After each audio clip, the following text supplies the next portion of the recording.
પાલીતાણા બાદ હવે ભાવનગરના મહુવા તાલુકાના ડુંગર વિસ્તારમાં પણ આગ લાગવા પામી છે। વાવડી ડુંગરમાં આગ લાગતા આસપાસના ગ્રામજનો અત્યારે પરેશાન જોવા મળી રહ્યા છે। પાલીતાણાના પર્વત વિસ્તારમાં ગઈકાલે આગ લાગી હતી અને ત્યારબાદ આજે ભાવનગરના મહુવા તાલુકાના ડુંગર વિસ્તારમાં આગ લાગી છે। વાવડી ડુંગરમાં આગ લાગતા આસપાસના ગ્રામજનો અત્યારે ચિંતામાં જોવા મળી રહ્યા છે।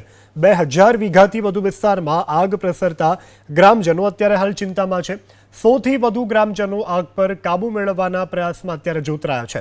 હજુ પણ ફાયર બ્રિગેડની ટીમ ઘટના સ્થળે ન પહોંચી શક્યાના પણ અહેવાલો પ્રાપ્ત થઈ રહ્યા છે। તો ભાવનગરના ગ્રામ્ય વિસ્તાર મહુવામાં આગ લાગી છે। વધુ વિગત સાથે સંવાદદાતા પાર્થ મજેઠિયા ફોન લાઈનથી જોડાયા છે। પાર્થ, એક બાદ એક ભાવનગરના ડુંગરાળ વિસ્તાર અને જંગલ વિસ્તારમાં આગ લાગવાના બનાવો વધી રહ્યા છે અને જે રીતે જાણકારી છે ફાયર બ્રિગેડ ઘટના સ્થળે નથી, શું વધુ વિગત?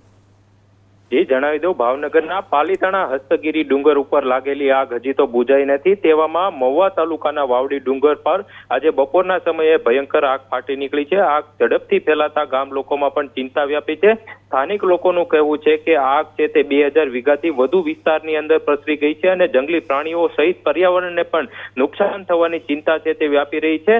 હાલ તો ગામના 100 થી વધુ લોકો દ્વારા આગ પર નિયંત્રણ મેળવવાનો જે પ્રયાસ થઈ રહ્યો છે। જોકે હાલ તો ફાયર વિભાગને 2 કલાક પહેલા આ વર્દી આપીને જાણ કરવામાં આવી હોવા છતાં ફાયર ફાઈટરની ટીમ છે તે ઘટના સ્થળ ઉપર પહોંચી શકી નથી, જેના કારણે ગામ લોકોમાં પણ ભારે રોષ વ્યાપ્યો છે। જોકે આગ લાગવાનું હજી સુધી કારણ છે તે જાણી શકવામાં આવ્યું નથી, પરંતુ ગરમી અને સૂકા વાતાવરણને લીધે આગ છે તે વધુ ઝડપથી ફેલાઈ રહી છે, જેના કારણે રેવન્યુ વિસ્તારમાં ફેલાયેલી આગના કારણે સ્થાનિક ખેડૂતોમાં પણ ભયનો વાતાવરણ ઊભો થયો છે।